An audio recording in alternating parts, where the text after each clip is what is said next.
నమస్తే, welcome to our channel. ప్రస్తుతం మనతో గణపతి దత్త ఉపాసకులు మురళీధర్ శర్మ గారు ఉన్నారు. వారితో మాట్లాడదాం. నమస్తే మహాదేవ శ్రీమాత్ర నమః. సార్, ధనాకర్షణ అండి, ఎంత ఉన్నా లక్ష్మీదేవిని ఆకర్షించకపోతే, అంటే లక్ష్మీదేవిని ఆకర్షించాలన్నా కూడా మనం కొన్ని పరిహారాలు, లేకపోతే కొన్ని పద్ధతులు, లేకపోతే మనకి ఎంతో కొంత అదృష్టం ఉండాలి.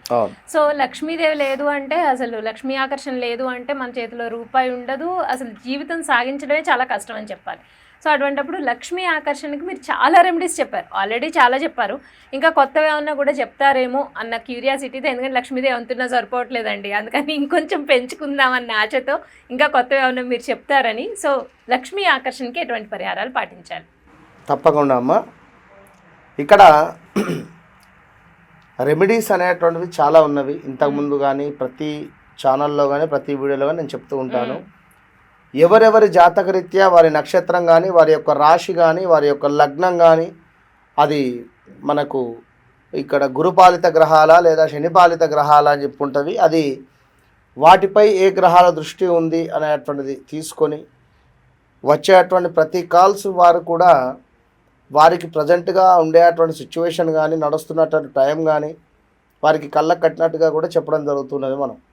సో ఇక్కడ మీరు అడిగినటువంటి ధనానికి సంబంధించింది అంటే, ఆల్రెడీ ఐశ్వర్య దీపము అనేటువంటిది మన ఈ యొక్క ఛానల్లోనే మనము ఈ ఐశ్వర్య దీపం లైవ్లో కూడా చేసి మరీ చూపెట్టినటువంటి దాఖలాలు ఉన్నాయి.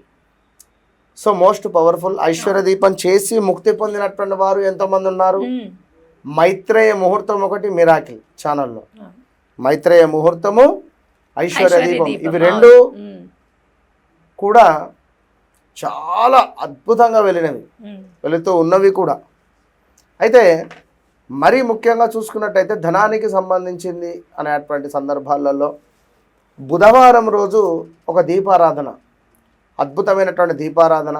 ఆ దీపారాధన అయిన తర్వాత దీపంలో కొంత తేనె కానీ లేదా పన్నీరు కానీ వేయడం వల్ల ఒక చుక్క ఎక్సలెంట్ రిజల్ట్ అనేటువంటిది ఉండబోతూ ఉంటుంది.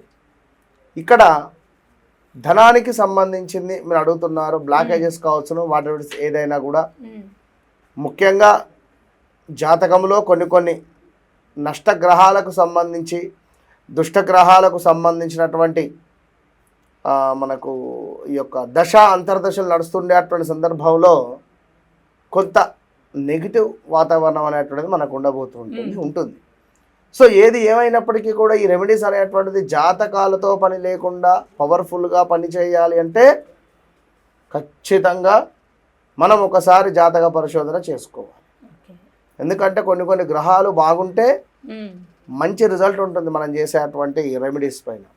సో ఇక్కడ మీ దగ్గరలో ఉండేటువంటి దేవాలయం కానీ, ముఖ్యంగా దుర్గా అమ్మవారి దేవాలయం, ఎవరైతే దుర్గా అమ్మవారి దేవాలయం కానీ, ప్రత్యంగిరి అమ్మవారి దేవాలయం కానీ, లేదా లక్ష్మీ నరసింహస్వామికి సంబంధించినటువంటి దేవాలయం కానీ, ఇలాంటి ఉగ్రరూపకంగా ఉండేటువంటి దేవాలయాలలో మొట్టమొదలు జరిగేటువంటి పూజలో మీ గోత్రనామాలు ఉండాలి.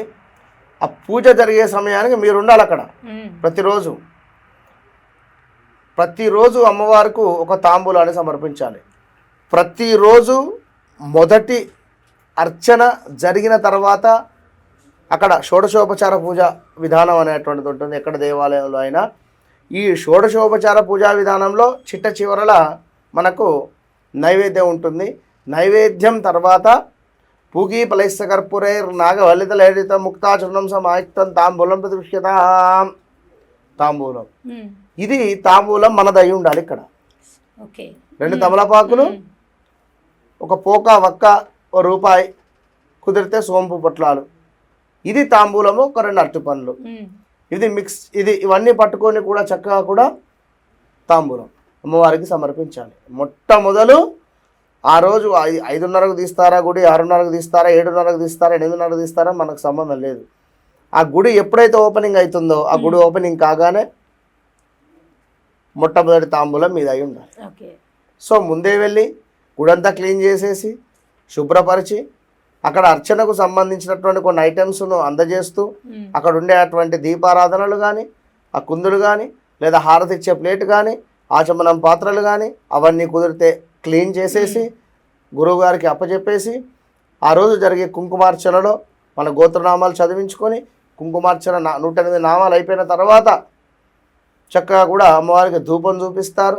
ధూపం తర్వాత ఆ దీపం తర్వాత నైవేద్యం. ఈ నైవేద్యం చూపించిన తర్వాత తాంబూలం. ఈ తాంబూలం మీరు సమర్పించాలి.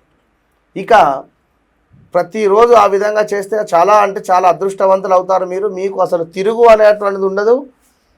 విజయవంతంగా మీరు ప్రతిరోజు కూడా విజయాన్ని మీరు సొంతం చేసుకుంటారు. ఇక మరీ ముఖ్యంగా ఏమిటి అంటే కొన్ని సందర్భాలలో అమ్మవారికి ఒక బిర్యానీ ఆకుపై 2 బిర్యానీ ఆకులు తీసుకొని ఒక ఆకుపై పసుపు ఒక ఆకుపై కుంకుమను వేసి చక్కగా కూడా అమ్మవారికి సమర్పించినా కూడా విశేషమైనటువంటి మనకు రిజల్ట్ అనేటువంటిది కనబడుతుంది. అంటే ఇది గుళ్ళో చేయాలండి, ఇంట్లో చేయాలి? దేవాలయంలో చేసుకోవాలి. కూడా దేవాలయం. 2 దేవాలయంలో, దేవాలయం లేని పక్షంలో ఇంట్లో చేసుకోవాలి. దీంతో పాటుగా అమ్మవారికి